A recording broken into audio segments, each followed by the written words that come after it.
Good afternoon, everyone. So obviously we have four panelists today. We have Liu, Yash, Rakesh, Gupta, Benedikt Namdar, and Bushra, Yaqub. And they will be presenting as students research that they've done in regards to how the world might look in certain fields after the pandemic ends. Hello, everyone. And so we will start then with Liu from Uppsala University. He is a postgraduate student in digital media and society studies, and he particularly is interested in social media, internet products, and political communications in the English and Chinese context.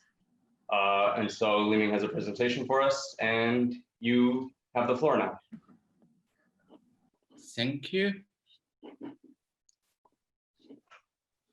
Thank you. First, thanks for organizing this amazing conference, and it's my great honor to attend this, and also as the first presenter for today's conference. And this is my presentation for today, Mediatization, Digital Space, Online Support. This outline for today's presentation will be including three parts: introduction, findings, and conclusion.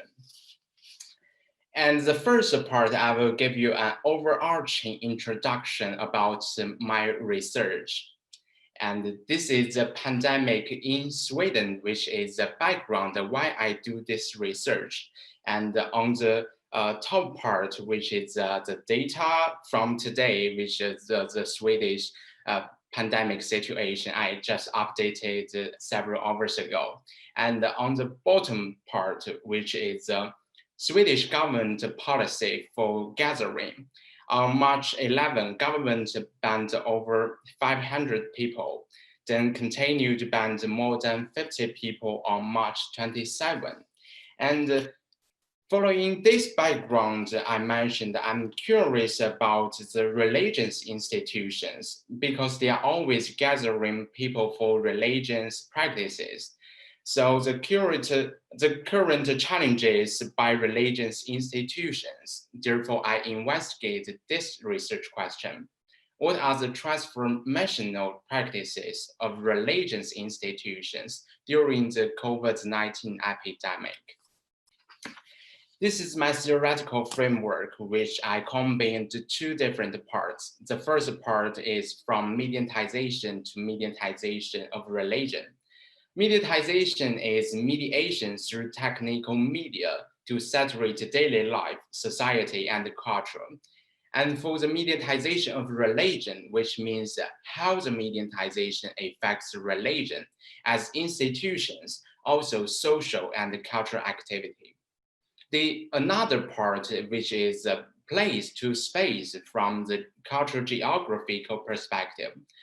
Place is standing for several cultural characteristics, which says about who you are. And the space is the meanings merged with place. Space always abstracted than place. And this is my case, Svenska Kyrkan, which is a former state church and headquartered in Uppsala, Sweden. And I observe its Facebook page and explore the content changes and the meanings during the pandemic, especially the banned gathering policy influence the content of Svenska Kyrkan. I use the critical discourse analysis method to analyze 45 posts from March 11 to April 12, which from the first day of Swedish government banned all gathering policies to the Easter day in Sweden. And the second part, I will show you some of my findings from my Facebook page observation. The first finding is love worship. Because the traditional religion's practice has been challenged in this situation, and the worship is a typical one.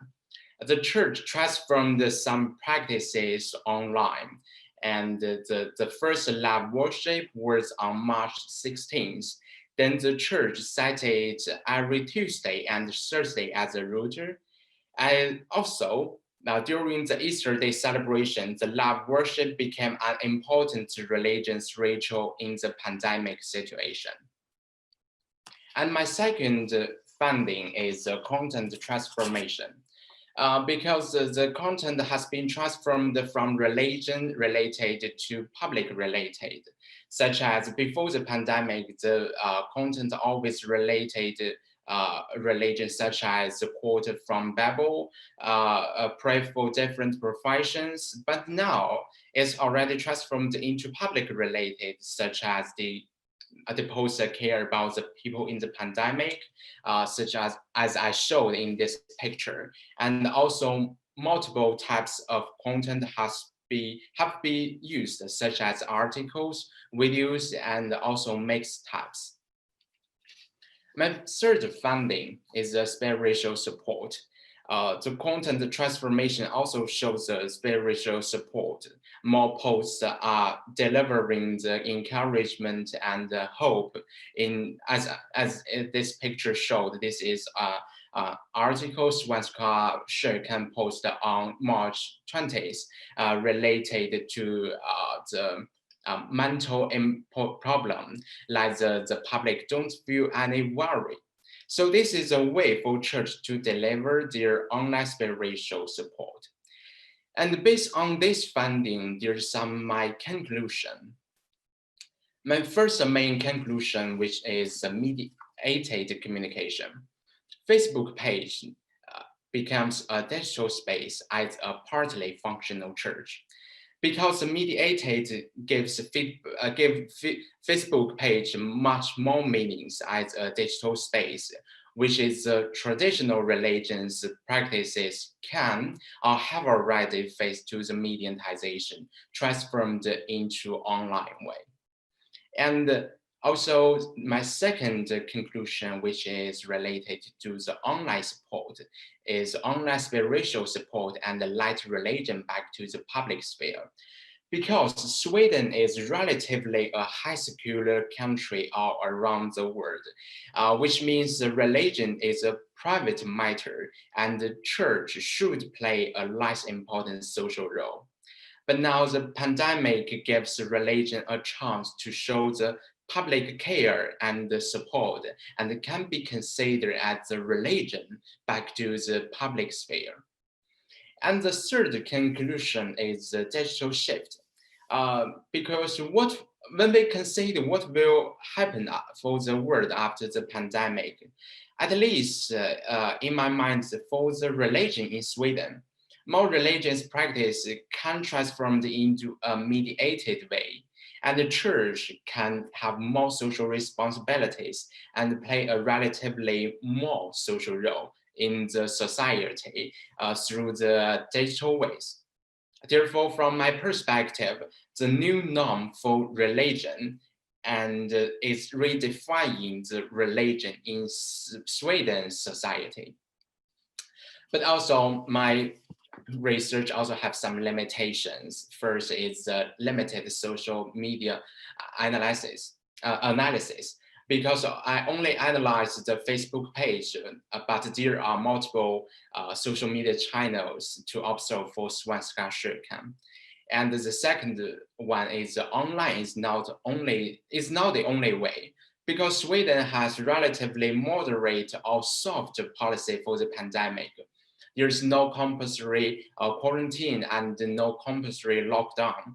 So online is not the only way to touch the church. You can also go there physically. So this is the situation nowadays.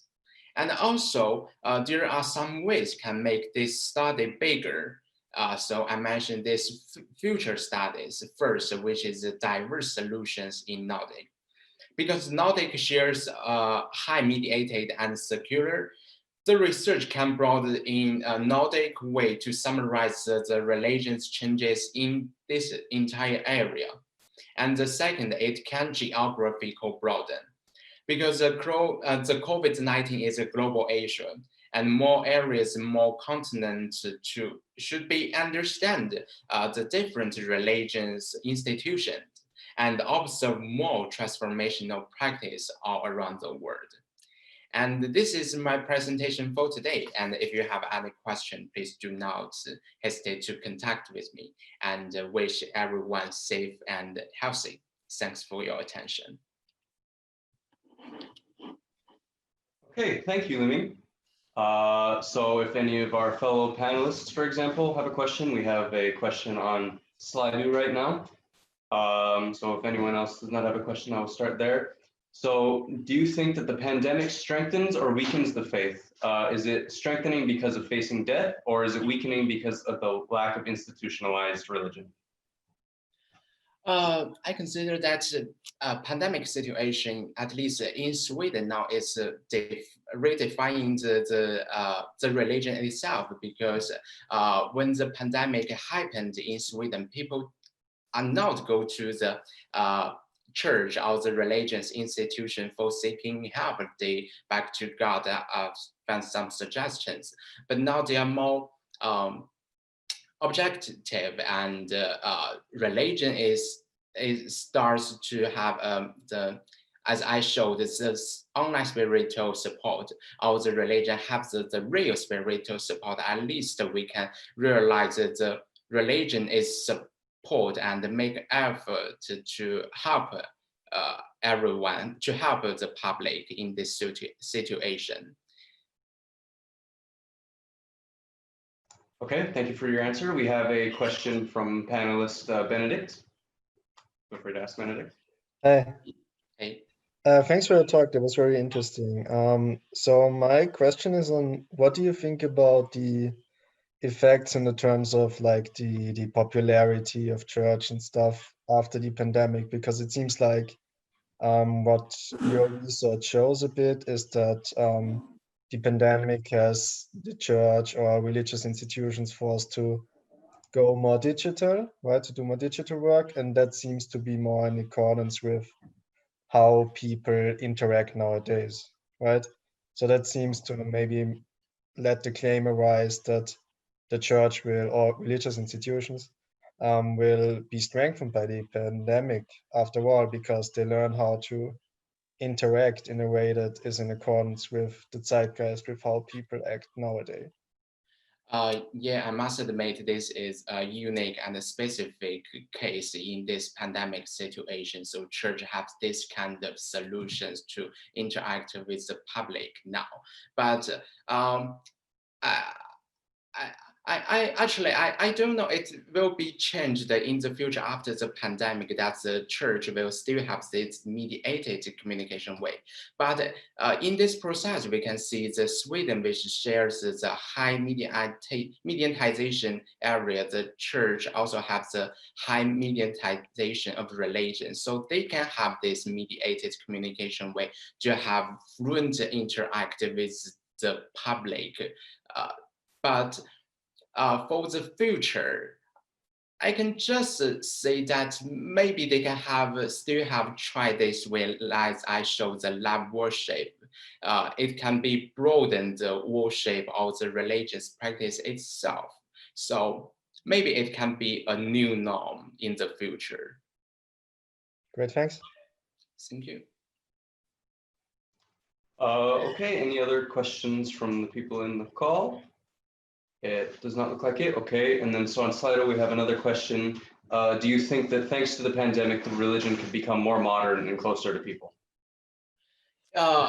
In my mind, at least in my observation, I can feel that it's more close to the public people, because before the pandemic, the religion in Sweden is such a private matter. It has the less important social role. But now the religion looks like back to the public sphere. They show there as a public service sector, and they try to support the public in their religion's way.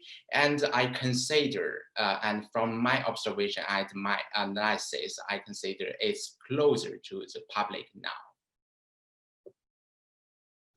Okay, and then I guess a follow-up question that I would ask to that is that from what I understood, Sweden is a relatively liberal country, didn't have that much of a focus on religion in terms of like social context.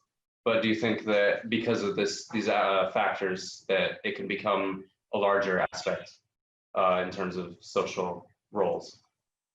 I consider this can be the larger exercise, because this is not as I mentioned, for at least for the pandemic, is not the area Asia, is a global Asia, and Sweden, the entire national, is facing to this Asia. So, but from my observation, actually, it's not too many churches have this kind of transformational practice. But I can see this because Svenska Kyrkan is a headquarter state church in Sweden. So it can be a lead, a model for tell other churches. This can be a transformation way in some pandemic Asia or in any huge matter situation.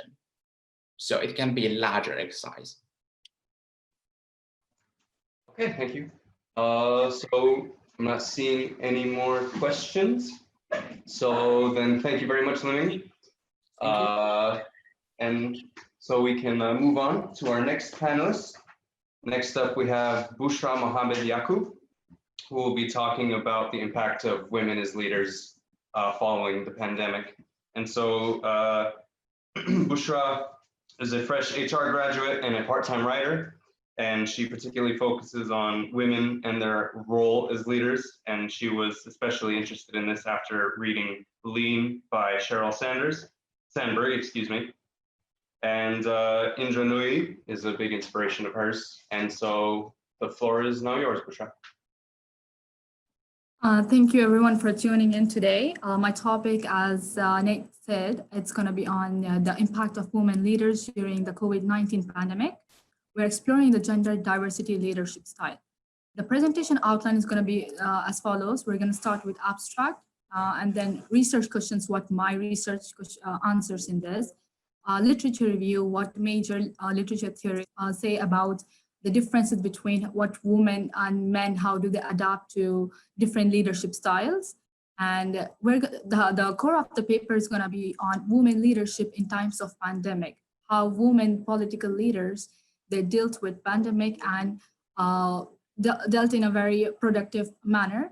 And we're going to have a discussion, conclusion and limitations, and followed by a question and answer session.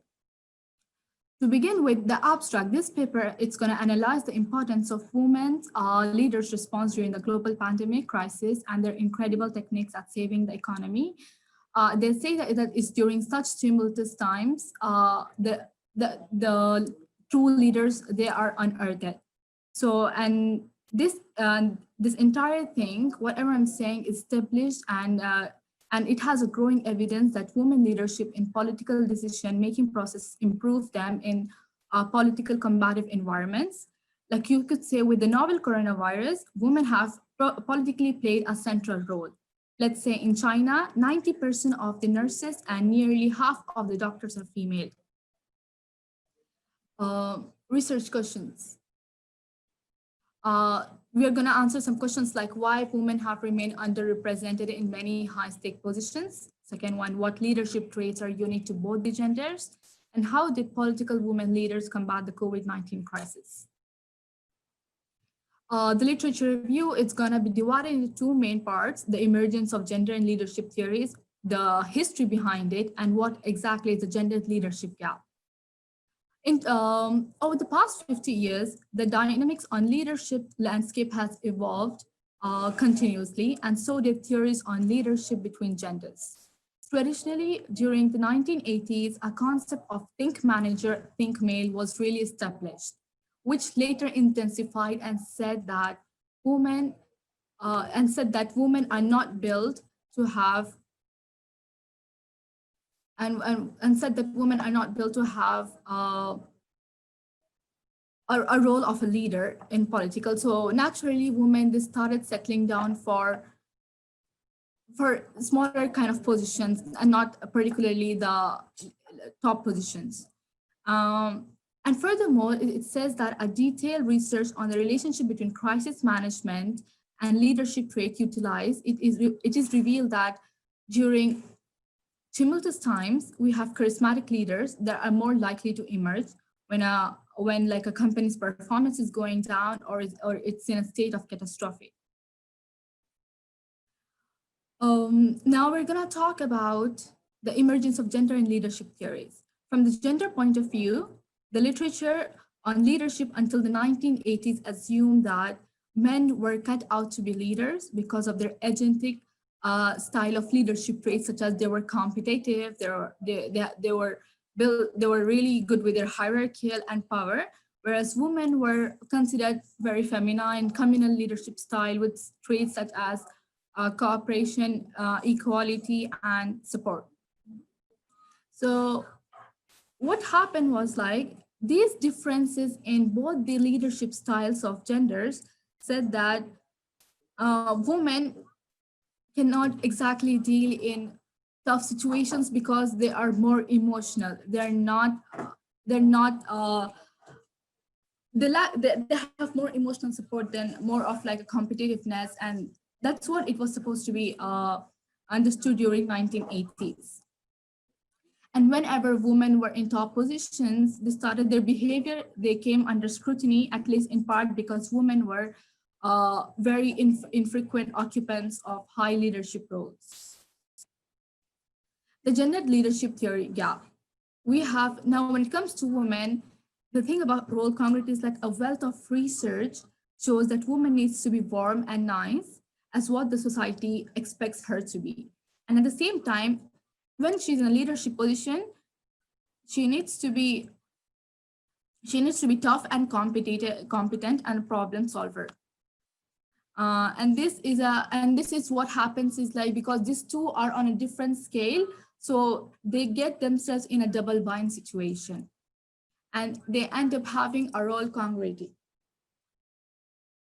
Meanwhile, women in positions of authority who enact an orthodoxly female style are reckoned too emotional, where women are more likely to reoccupy positions because what men used to do it. So this glass, and this resulted in a glass cliff theory ceiling, because when women are not given positions that they were offered, they started to take positions they started to get into companies that were almost failing. So they said that, okay, it's time that this is the only time we are offered a position. So let's go for it and prove that women can still succeed while being in precarious positions. Now we're gonna talk about women leadership in times of COVID-19. It says that out of the 10 best performing countries in terms of testing and mortality, 5 of them are led by women, despite they have accounted for less than 7% of the world's leaders. We could start with the first. President of New Zealand, Jacinda Ardern. She's the Prime Minister of New Zealand, who enforced an early lockdowns for 4 days before the first death was reported. She used the mantra called "Go hard and go early" to send the message to the public. Second one was the president, Taiwan's president, Tsai Ing-wen. She introduced more than 100 public health measures back in January. When the WHO was still contemplating and guessing whether the virus has a human-to-human possibility of contact. Technology-wise, we will talk about Iceland. It was under the leadership of Prime Minister Katrín Jakobsdóttir. She offered the citizens were offered free coronavirus testing, and from there they became a key study in understanding true spread of virus and the fatality rate of COVID-19. Most countries have limited testing to people with active symptoms and installed a thorough tracking system, which did not require to send the country into the lockdown or shut schools, what happened with the other countries that did not follow the WHO guidelines or the early lockdown measures. Angela Merkel, we need to talk about Angela Merkel. She had her government had experts and specialists from diverse backgrounds in forming the coronavirus team. Epidemiological models, data from medical providers, and evidence from South Korea's successful program of testing and isolation, which resulted in far fewer deaths than other Western countries.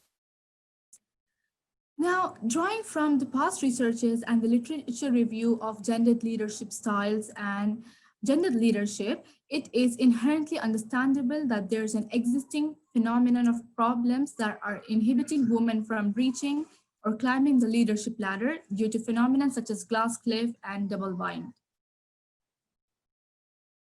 The challenge of 21st century calls for a new type of leadership that is different from command and control. As one paper said, the new type of leadership primarily involves resilience, courage, flexibility, listening, and empathy, collaboration, caring, and recognition of collective contribution rather than the hard and fast rule, which, by the way, are all the characteristics of traditionally feminine management.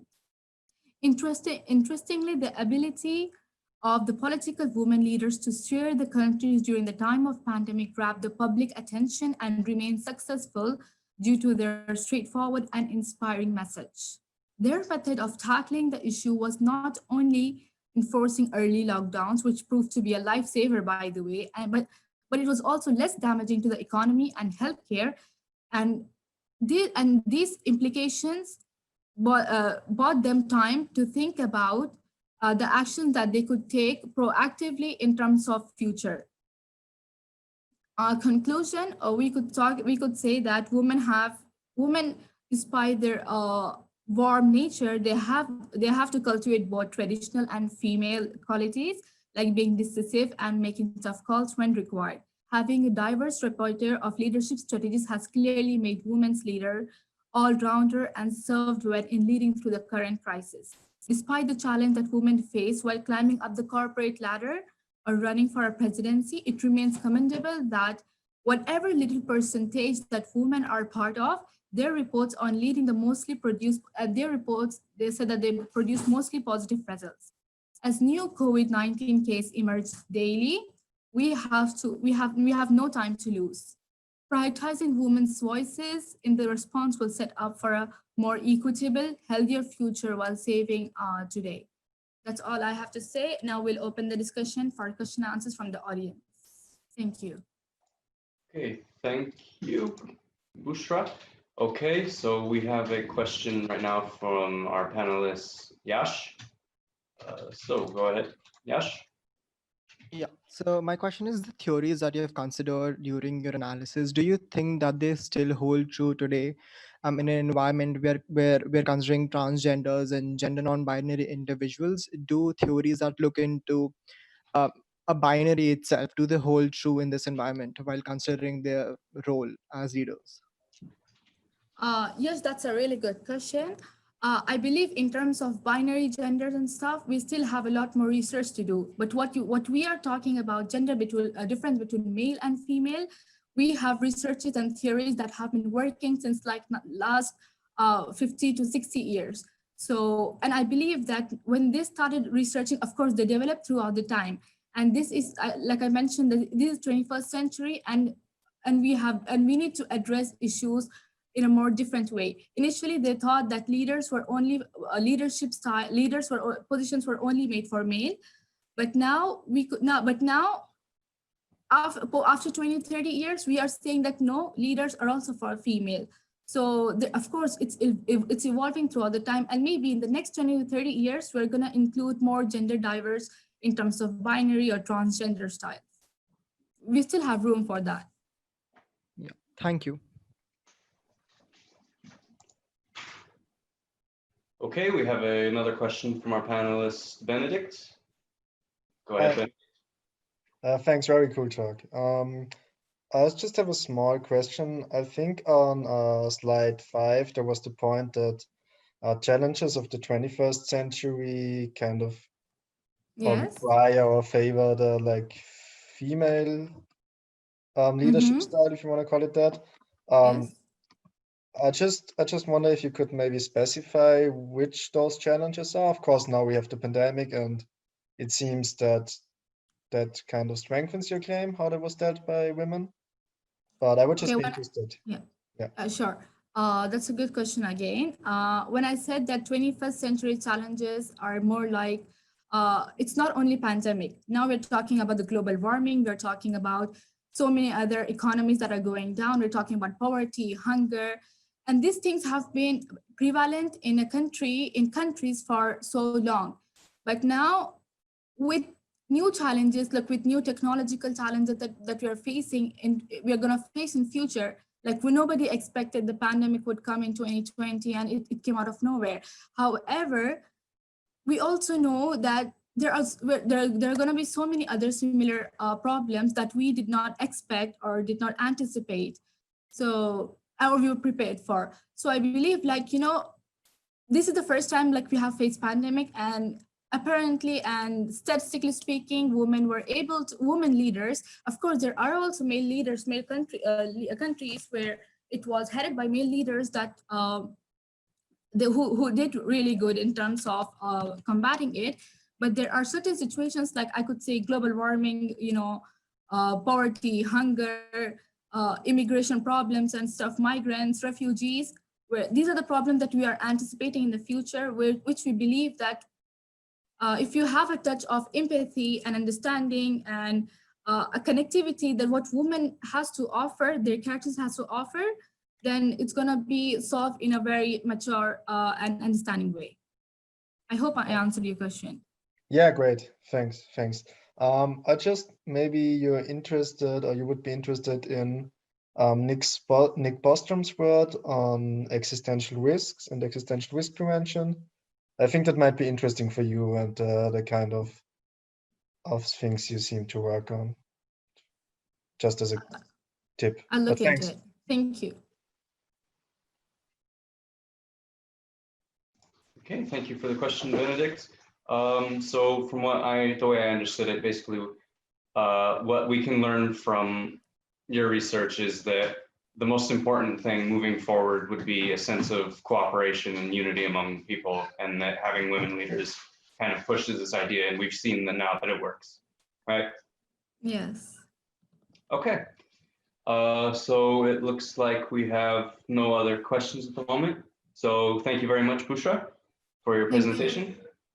And now we can move on to Yash, Rakesh, Gupta, who will be presenting death during the time of a pandemic. And so Yash is an undergrad student at the Effat University in India. He is studying literary and cultural studies and tends to focus on thaumatological cultures, themes, and topics. So is Yash here? There we go. Okay, the floor is yours. Okay. So I'd like to begin by thanking everyone who was kind enough to join us here today. And I'd also like to thank the organizers of the conference for providing me with this great opportunity to present in front of my talented panelists and the academicians today. So the paper Death in the Time of Corona is my attempt at understanding the state of online mourning during the pandemic through an analysis of online obituaries, comments, Facebook pages, and others to understand what this process sort of means for our communities at this point of time. So before I begin, I'd like to contextualize death in that way in understanding how it functions as an entity in our society, since death has for a very long time acted towards the creation of physical communities in our society in general. So first would be understanding death as a social phenomenon. I take the theory of Thorberg, who proposes a containing interaction system. He places and locates each individual in sort of a web. So the loss of one variable in this web has influence on other variables in the web. As humans, we're defined by relation to other individuals. I'm defined by my relation as a brother or as a son. So the loss of individual who is necessary for the creation of that relation influences my identity in general. Then second would be understanding grief as a multi-layered process. Grief during the pandemic especially is not singular. In essence, we are coping and mourning the loss of normalcy itself. And it's defined by two things, anticipatory grief and complicated grief, where anticipatory grief is grief in anticipation. It might be caused by the possibility of death or the worry of like a crashing economy or the loss of job itself. On the other hand, complicated grief is a disorder. It's sort of diagnosed in about 7% of all grievers, and it's a more intense form of grief. Considering that death or the nature of COVID-19 death itself is sort of unnatural, it's sort of isolatory in nature, we can see a hike, and researchers do suggest so that there will be a hike in numbers of complicated grievers during the pandemic itself. And it's a complication of these two forms that I argue sort of exaggerate grief. It creates an environment where people are more predisposed to grieving behaviors. Because it creates sort of like a subconscious trigger for people to grieve. The final would be understanding the dilemma of theorizing grief right now itself.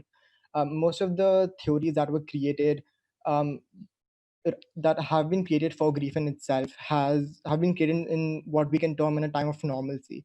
And Naya suggests that the consideration of context during the application of theories is extremely important. And it's because of this reason that we cannot directly apply different theories of grief into different situations that are popping up right now. For example, Kubler-Ross's theory, which is one of the most well-known grief theories out there, would require an adoption of a phase-based approach, where we'll have to consider each stage of denial, anger, bargaining, depression, and other, and acceptance as an independent phase in itself. Furthermore, we'll also have to introduce something like an individual consideration to each individual's level of death, acceptance, and the cultural norms that might surround it as well. It is in these contexts that we need to place ourselves to understand grief during and death during the pandemic itself. Yeah. So ceremonies such as wakes and funerals have been replaced by online funerals. They've been replaced by delayed cremations and regulated wakes, and normally not more than 10 individuals are allowed in these wakes. It is during this period that the internet has taken a very huge role in helping us process our grief. And one of the biggest growths of this time would be the different compilation pages that have been popping up around, especially news pages that have been compiling different obituaries by people. And they've been acting as like mass graves where people can come together and grieve. So I've analyzed the different obituaries and I've tried categorizing them in about 6 different categories, and they've been influenced by Wohlfeld's understanding of the functions of a funerary ritual itself. The first would be a virtual black band. These are black bands, sort of mirror the black bands that were worn during the Victorian era, and they sort of work to announce that an individual is a griever in an online context. And they sort of take the form of RIPs or I miss you. The small comments that sort of help us understand who is a mourner in that process itself. Second would be admiration posts. These sort of parallel funeral speeches and burial testimonials. They also act in a similar way to preserve biographical knowledge of the deceased through a positive lens. The third would be creation of biography. One of the most important functions of the funeral, according to Wohlfeld, is the creation of biography. In normal physical rituals and funerals, people would come together socially, talk to each other, share stories of the deceased. What we are doing right now is, while we are sharing these stories online, there is this small chance of conflict where individuals try gaining a stake in the individual stories that, or the deceased story, which might lead to conflict in the longer process. Fourth would be establishing belief. And this might take the form of religious comments, while it might not do so. It depends on the individual itself or the person who's posting the comments, and sort of act to expose the ideologies or the beliefs of the individual the deceased individual and the people who are mourning themselves. Fifth is celebratory grief. Celebratory grief, it's always acted as a platform for mourning for different individuals. We've been using celebrities for a very long time, turning them into platforms where we have an acceptable place to grieve, since society does not allow us to grieve. Gibson suggests that celebrities sort of act as a release valve, which is especially true for this period where we have this environment where we are already predisposed to grieve. So grieving over a celebrity allows us to relieve those emotions in the longer run. The sixth one, and I think the most important one, which is very specific to the pandemic, would be the idea of heroes of Corona. They've acted to glorify individuals who were engaged in the front lines of Corona itself. These comments emerged from the need to memorialize individuals in the massive Corona death. So since we know that there are a lot of people who are dying due to the coronavirus, there's sort of a nameless mass, if you could call it that.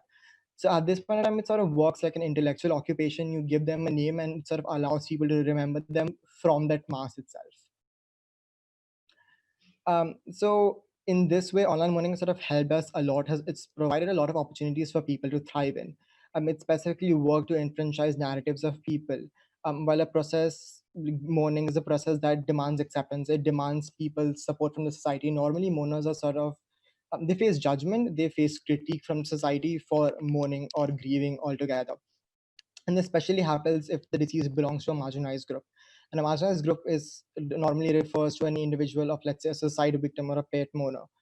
And this becomes extremely important where internet enfranchises or gives power to these narratives, especially considering that the rate of suicide might hike after the pandemic, as a lot of reports suggest. Online platforms also allow a more open expression of emotion, which is sort of independent of the expiry date that a society might apply on mourning itself. And in that sense, in the long term, all forms of grief sort of disenfranchised by the society. So it helps individuals to mourn at their own pace. There is no pressure for people to participate online either, which helps people create this personal and malleable way in which they can mourn and grieve online. However, there are certain problems that also occur with this. Online mourning is neither news nor revolutionary in nature. People have been using online platforms as long as since 1995 to grieve online. There have this uniqueness to our situation right now. First would be that even though a transition online might seem natural, coping online during the pandemic is sort of forced. We do not have any other alternatives to speak of for the most part.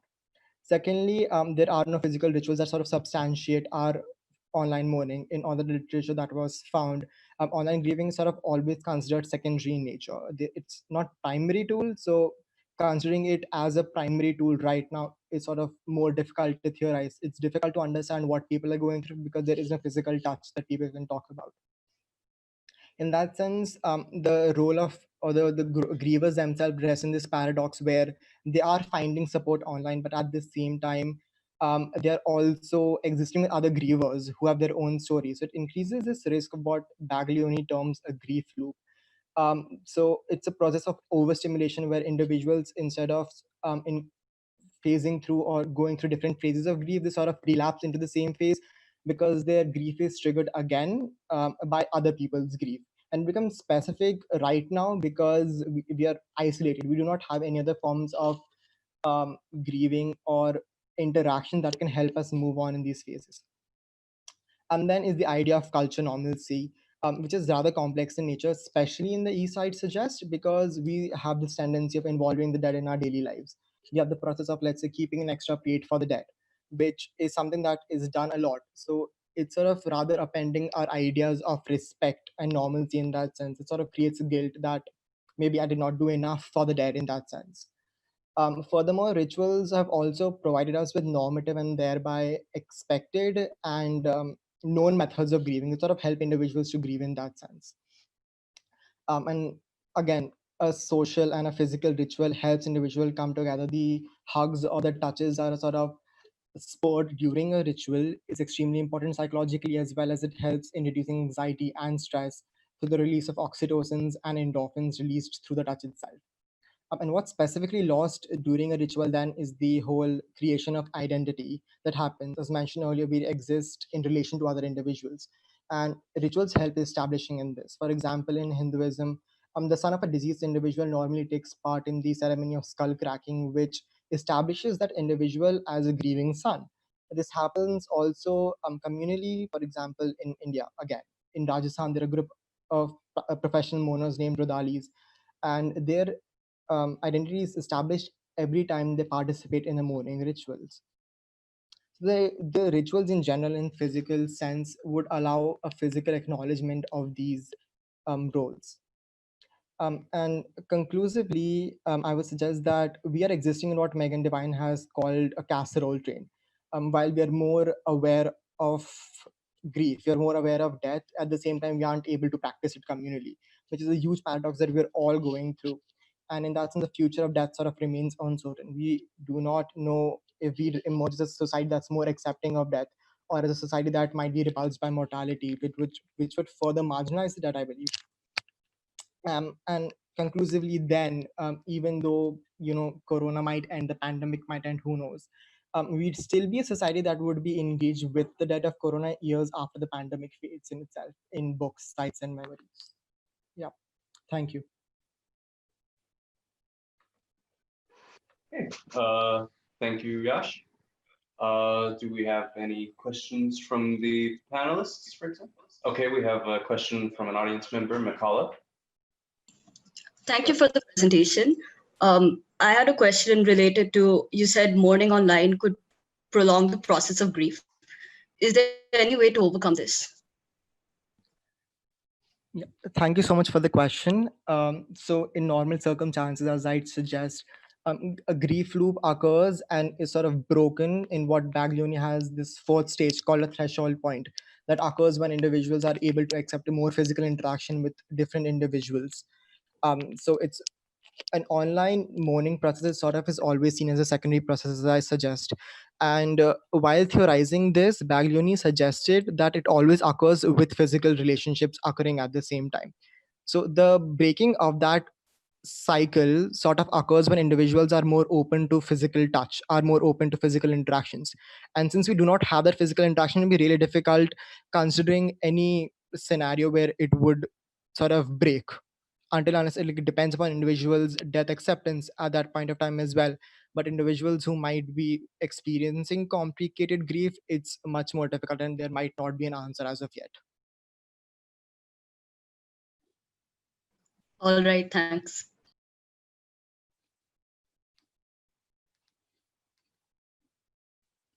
Okay, we have a question from panel member Liming. Go ahead, Liming. Yeah, thanks for your presentation. It's a great research. I prefer to ask, what's the online grief for the families? Are you consider they are making a collective memories during the death at the time of Corona? Yeah, thank you so much for the question. It's a new perspective that I sort of did not look into, but at the same time, for families, it sort of works on that physical level as well. A lot of sites have come up with guides for individuals to sort of go through it, and it focuses specifically on family. Having video chats with them, creating memories, creating online albums, making a song list, for example, that might be dedicated to the deceased. And so family sort of plays a very important role in this, but again, there is no physical touch. You can't hug an individual, which is what makes it a lot more difficult. And we do require families in this process, which makes it a lot more difficult because families, for a lot of people, they aren't around. I hope I was able to sort of answer you. Thank you for your answer. Okay, and we also have a question from Bushra, I believe. Go ahead, Bushra. Hi, Yash. The presentation was really interesting. I think the topic was really something that was worth listening to, although everybody had good topic. I would like to know what exactly do you mean by celebrity grief? How exactly does it differ from a normal person or a person who's non-celebrity to a celebrity? Yeah, thank you so much for the question. So it mainly depends upon, for example, I'll take the example of Princess Diana. You must have seen the amount of grief that was, sort of expressed on online media. The thing with celebrity grief is that the media sort of works in a way that we feel an emotional connection to the celebrity, even though we do not know them. And so there occurs this disconnect between you and the celebrity, and the grief that you're feeling at that point of time is quite different from the grief that you might be feeling for somebody you knew, because the image of the celebrity you knew is very different in that sense. It's also a grief that's directed towards somebody you do not know. In a sense, in reality, you might not know the grief, but it sort of works on the basis of media itself, where media creates these images of celebrities whose law sort of acts to they sort of act as like release valves, as I suggested, and they also act as cultural symbols for a lot of people. So when a celebrity dies, it's a part of that cultural identity also dies with them. So it's different in the sense because the identity of the celebrities or the way it's created is very different when compared to somebody you know. Oh, I get it. Yes. Thank you. Thank you so much. Okay, so I am not seeing any more questions. Checking Slido, I don't see anything. So I guess we can close it here. Thank you very much, Yash, for your presentation. And so now we'll move on to our next panelist, final panelist for this panel, Mr. Benedikt Namdar, who's a master's student at the University of Graz and a research assistant for the practical philosophy field at the university. and he focuses on normative and applied ethics, and especially in terms of climate ethics. So the floor is now yours, Benedikt.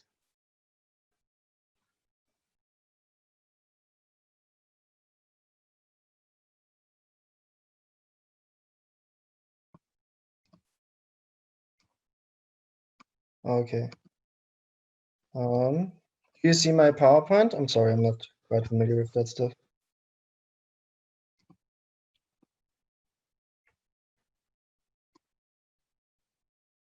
Great. Okay. So I'll talk about how academia can learn from the COVID-19 pandemic. And so at first I'll give some context on which topic I chose, why I chose it, and explain which claim I'll be arguing for. Then I'll make 3 cases that speak for that claim. I'll discuss one claim which kind of rejects my claim, and then I'll conclude, and then we'll be looking forward to the Q&A with you. So quickly, let me give some context. So the thing is, the pandemic kind of invites large-scale claims. It invites discussions about very big topics, such as, as we heard about female leadership types, and just the name of the conference is the word after the pandemic, right? However, I will myself focus on a quite small-scale claim, I think, and namely the claim that when it comes to virtual academic events, making them, when it comes to academic events, making them virtual should be the default option. What I mean by default option is that should be the go-to option, the one we think of first. And by academic event, I basically just mean conferences, workshops, and all that stuff. So why did I come to think about that claim? That comes from my personal experience. So I was in January accepted to a conference in Florida, which, being accepted to a conference for me as a student is still a big thing. And at first I was very excited, very happy about that. But then quite quickly, challenges of attending that conference came to my mind. And what I'll do in the course of this talk is basically explaining these challenges and why they established the claim that virtual academic events should be the default option instead of conservative face-to-face events, right? So the first case I make is what I call the financial case. So of course, academia kind of relies on intellectual exchange between people from different institutes, from different countries, even from different continents, and that's just essential for the discourse we are having, right? And that just kind of lets the necessity arise that some event attendees will always have to fly in, or in most cases have to fly into events, right? And that can be very expensive. And first of all, in most cases, funding is available, especially at later career stages. However, for example, in my case, there was no funding available. And when it comes to students and people in earlier career stages, that's often the case. And that in some cases leads to the exclusion of people with lacking financial means. And that's not what you want to have in a, supposedly egalitarian academic culture, where that should not play a role. And that's the first case why virtual events should be the default options, right? They are for free. It doesn't cost me or any of you any money to go there, right? And that goes both for speakers and for attendees, right? While of course, I mean, we may want to say here, while it's not totally egalitarian, you have to have internet access, you have to have kind of electronic device, but still with virtual events, it's much more near to the egalitarian culture we want to have. Good. So the next case is the climate case, which is kind of my favorite case as someone who works in climate ethics. So we know that air traffic causes pollution, right? And there are quite strong and established cases made that we cause individual harms by individual emissions, right? So we can trace back harms caused by climate change, or at least parts of these harms to, for example, plane trips we are taking, or when we go on a ride just for fun, right?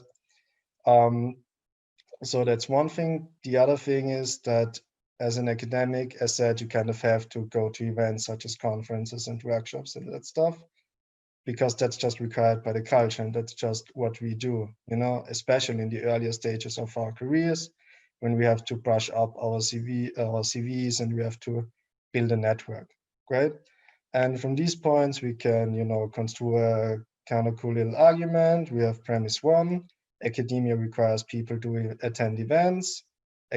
Premise two, attending events, if by playing, causes harm. And so academia requires people to cause harm. Okay, that's a problem. However, again, with virtual events, we can at least take some of the time from attending such events when there's no air traffic involved, there's no transport involved, and so there's no individual harm caused. Good. So the last case is the case from demandingness, and that's what I think is the weakest point.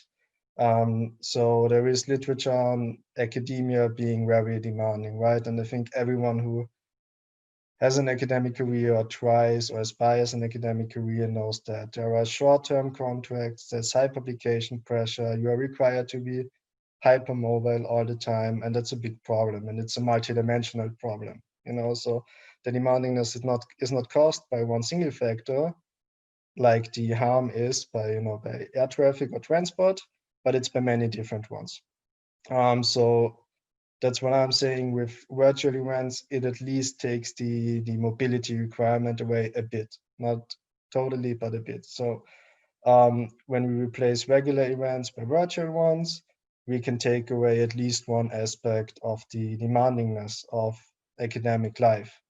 So that makes the kind of scenario in which virtual events are the default option having an advantage over a system in which virtual events are not the default option when it comes to that point.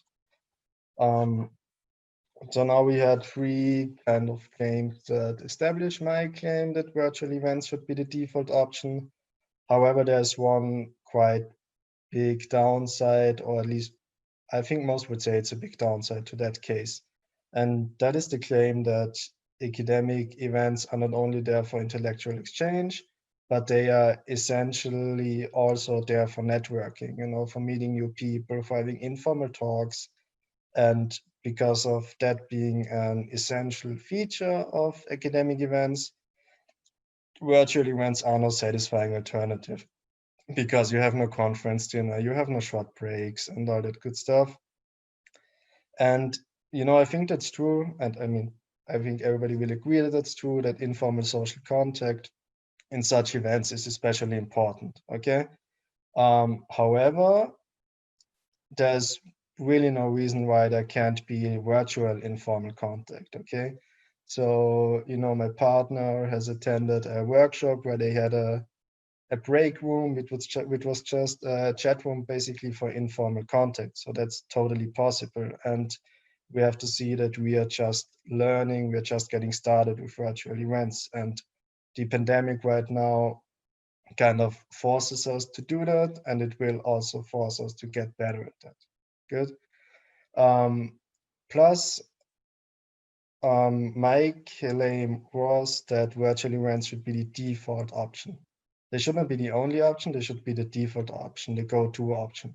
So, you know, I could accept the claim that, okay, people say, well, but every once in a while in like mega conferences, you know, sometimes we can accept it.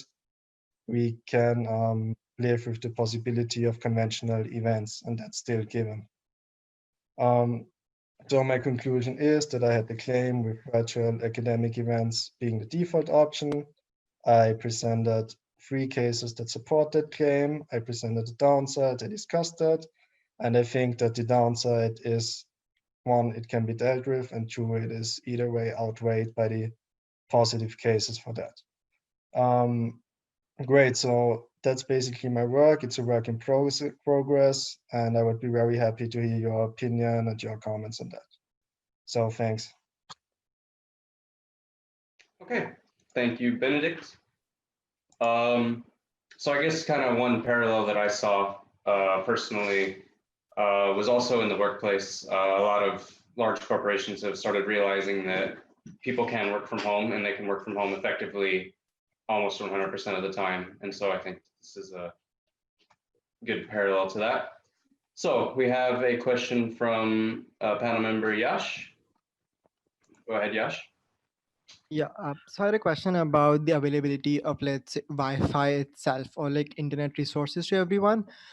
For a lot of people, I make the claim of India itself. It's difficult finding proper internet connections to join online or virtual conferences, and it's at this point that, let's say, local conferences allow people to sort of travel and not have that hassle at that point of time.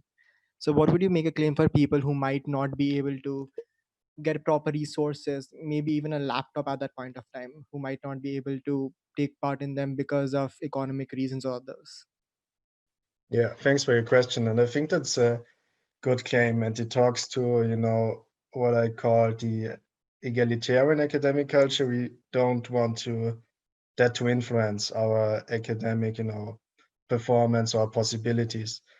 And I think the only thing I can offer here is to say that, yeah, virtual conferences or events kind of raise our level of equality in that sense, but it's not perfect, exactly because of the things you claimed.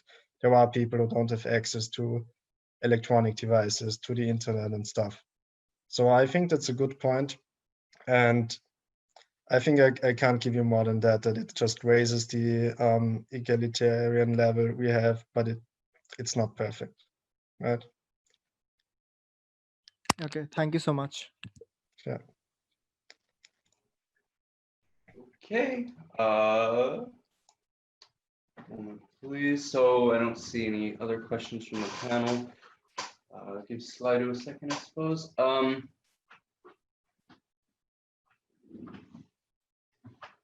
Give me a second. I suppose this kind of ties into everything else in a sense that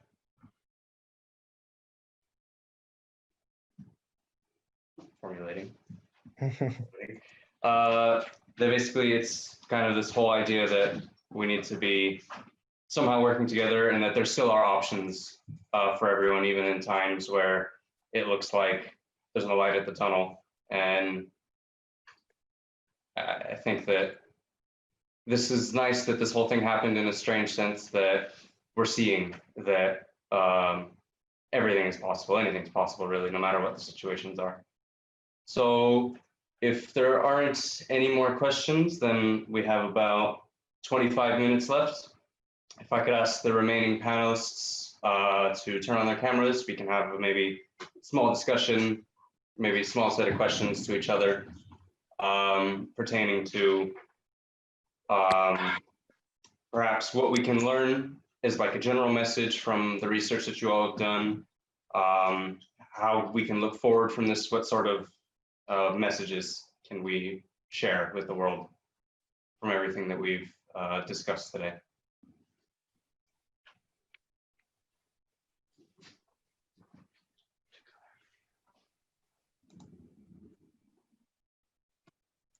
Was that a question to us? Like how general? Yeah, basically. So I guess the question that I would ask each panelist would be, what is the main sort of message that you think, and not just in terms of the specific findings that you found, but as like a general sort of message that you would like to convey that from your research? Okay, I'll just start. And I think, Bushra's presentation kind of revealed that also. I think we kind of drastically have to change our expectations and our ways to deal with everything, basically, because we live in a globalized society in the 21st century. Everything is digital, basically, so that gives us a lot of option. And the other thing is that we are seeing that it's not only the pandemic, right? It's climate change, for example, a huge problem, economic crisis, huge problems. And it seems like they are all intertwined. And maybe what we can learn from the pandemic, or what we can take from it, is that we just take it as a wake-up call to restructure, to build the economy in a greener way, to build our way of living together, and living together with non-human animals, with the whole environment in a different way, just to rethink that, because the pandemic kind of reveals our vulnerability, and it reveals how bad things can get if we don't deal with them properly. So I think it might just work as a large scale wake-up call. I think that's the best way to see it. Okay, and from the other panel members, any sort of comments that they would like to add? Maybe I can add some my personal reflection, because as a media major student, I consider the pandemic is the ideal time for do a lot of digital or mediated research, because we can try as much as we can for the digital method or digital methodology, and such as observing Facebook group, that kind of stuff. So I consider this is also a way that redefines the academia and the academic research. So yeah, the pandemic offers a good opportunity. I believe it's the same thing with what Benedikt and Diming said just now, that this pandemic has not only spoken in terms of good leaders versus bad leaders, whether it's women or men, it also opens so many opportunities in terms of online or going a digital world. So of course, this conference wouldn't have been happening if it was not even existing in the first place if there was no pandemic going around. But then despite everything, despite every shortcoming or problems or obstructions, we're still making it run, and that happened digitally. That means that there are opportunities for companies, for every other thing that has been existing physically to go digital. We have room for that, and we need to think more in that context now, in that narrative, than just still stick to the old-fashioned rule of being physical.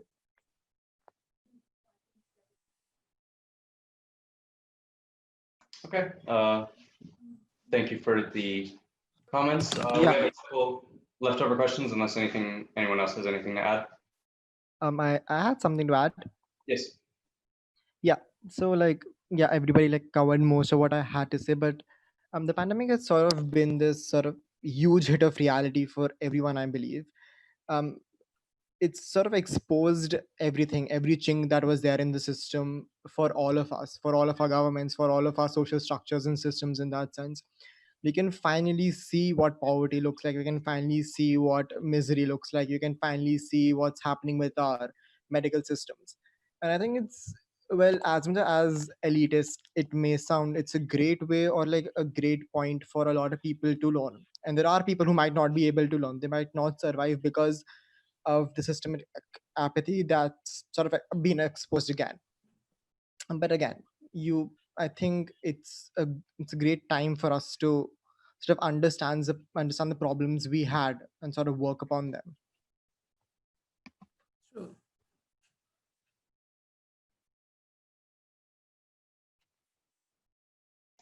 Okay, thank you for that. We have a question directed to all of you. That are we ever going to return to normal, or has this pandemic sort of redefined what normal will be moving forward? I would say it hopefully redefines stuff, because it seems like in several ways we're going in quite bad directions right now. When you think of I don't know, whatever dimension you want to think of politics, there's more populism. Populism is rising. The pandemic is kind of showing that politics does not work when things get really serious, as they are now. And that's just one thing, like populism. Okay, climate change, we have the same problem. Pandemic also reveals that the way we deal with non-human animals is problematic, because that's how, relationships to non-human animals is how many of these pandemics or epidemics in the past have spread. So hopefully it's redefining stuff. Yeah, and in my mind, I consider it will be redefining the new norm. I can say it won't be back to the return the original the way, because such as we read the news these days, Facebook has already turned some work types into the distance permanently.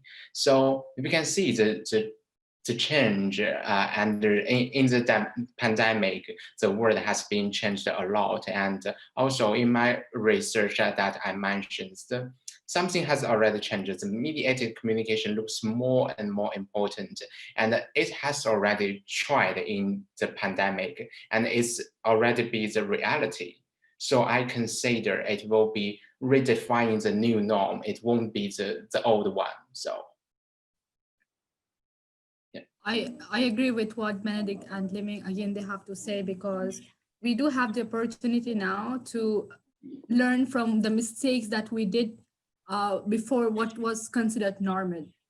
Now we know what are this tragedy kind of helped us understand what exactly needs to be given attention to, and what problems needs to be sorted. Where are the problems that existing? What are the gaps? What new techniques and things we could adopt. So yes, we have the opportunity to change ourselves, but for better now. Yeah, so like referring to certain papers that were presented yesterday, there was like no proper normalcy even before the pandemic to start with. And it'd be sort of unwise to think that would be normalcy after the pandemic either. Like we continually keep on changing our norms depending upon what the society demands and what the society needs. And again, yeah, there would be a huge change. There would be a huge overhaul in the way we understand our relations with each other, the way we understand the relation we have with the political bodies, the way we have our relationships with the non-human animals. It's going to change quite a bit. For example, next time if somebody talks of electing somebody else, like as Bushra pointed out, the gender of a person who's being elected right now is going to be much more important, I believe. And people would realize the importance of, let's say, female leaders, and it's going to change the way our political system work from the foundational level itself. So I think, yeah, there would be no normalcy after that. Normal keeps on changing, and considering like whenever the pandemic ends, if it ends, it's never going to remain the same.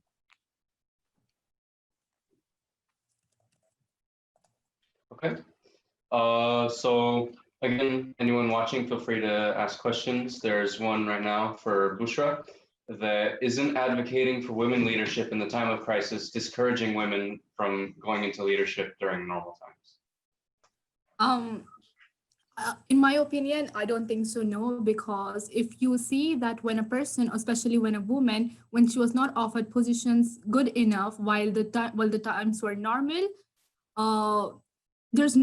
we cannot see, there's no opportunity for us to see whether she would be offered in these times. Like you can say that when she was able, like for now, should be having more confidence in dealing with situations that are more normal now. If you say that I overcame something that was really hard, something that I don't think so anybody could have maneuvered through, we did it somehow. So if we could go through some hard times, there are more advantages, and then there's a more positive light that we could lead much better when things are normal. So it's not discouraging. In fact, it's the opposite way. If like I just mentioned, like if I feel like if I can go through bad things, then there's so many other things that I could lead while I am when everything is normal. Let's take an example of Jacinda Ardern, when the Prime Minister of New Zealand, when things were really harsh in the country back in last year for a terrorist attack. The way she handled the crisis, the way she empathized with the people who suffered, with the victims, showed that, they placed her on a high pedestal, saying that she is a woman leader, or basically she's a leader, what everybody needs to address to, because prior to what happened in the New Zealand during the attack, it was not the first time that was happening in the history. We have had numerous attacks in so many other countries with so many different genders of leaders, but then the way she approached it set an example for other male and female leaders to follow afterwards. And from there onwards, if you see, when she was able to run really well through the crisis, the country had a belief in her when she started talking about the pandemic. When she said that we need to stay home for our own betterment, everybody listened to her. It was easier for her to convince because they know that she had a history with dealing with the crisis better. So I don't think so it's discouraging. And I think Yash also brought up an important point when he said that things are always in such a state of flux that it's kind of also hard to say what normal really is. And Yes. so when the times are constantly changing, we need change, basically, is the kind of what I've gathered from all of this. Mm-mm. So do any of you have any questions remaining for each other while we wait and see if any questions come from any viewers, any discussion, any points that someone would like to make?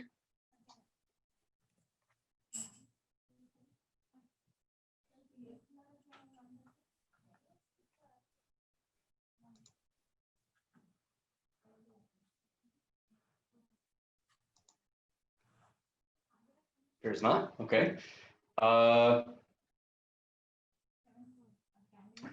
have a question for Benedikt. Okay.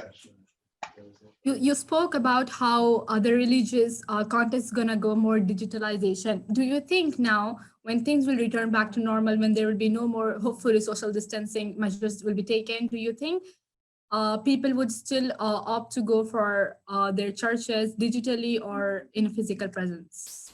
It's not only about the Christianity, it's about every other religion that requires the physical presence within their praying area. Okay. So I mean, I'm not an expert in any means on that field, but my feeling is that I think also, you know, those religious institutions, if they want to remain relevant, I think they will go digital more and more. I think that's the way to go. You know, as long as you can go digital, you can do that. And I think most, you know, I can only talk for Christianity, maybe a bit of Islam and Judaism. I think you can do many things like online. But for example, there was the Hajj right now, right, with Ramadan, and there are pictures of the Kaaba being like empty, when during this time usually it's packed with people. So I mean that's gonna be hard if social distancing remains as strict, or social distancing rules remain as strict as they are nowadays, which, you know, there's a chance that social distancing will just be part of a normal life, and that will be hard to deal with, right? So I think going as digital as possible is the option, but yeah, when it comes to such things, such mass events, that's a problem.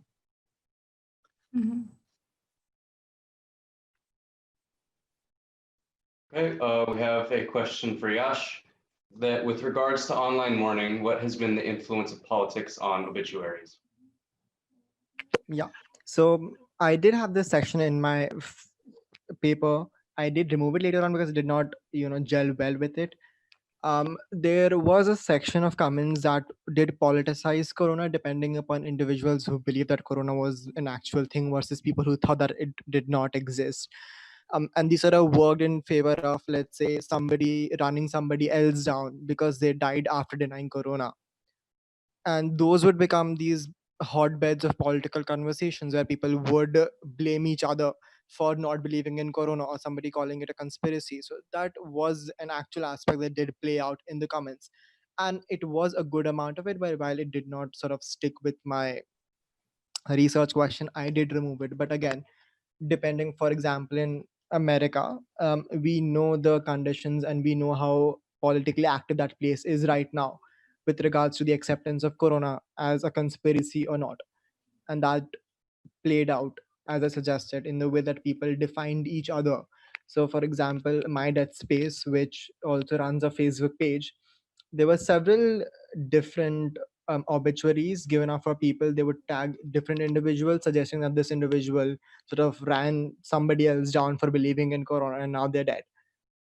it sort of sanitized and also made fun of those individuals, but also sort of politicized the way and reflected what political conditions are sort of prevailing in that area right now.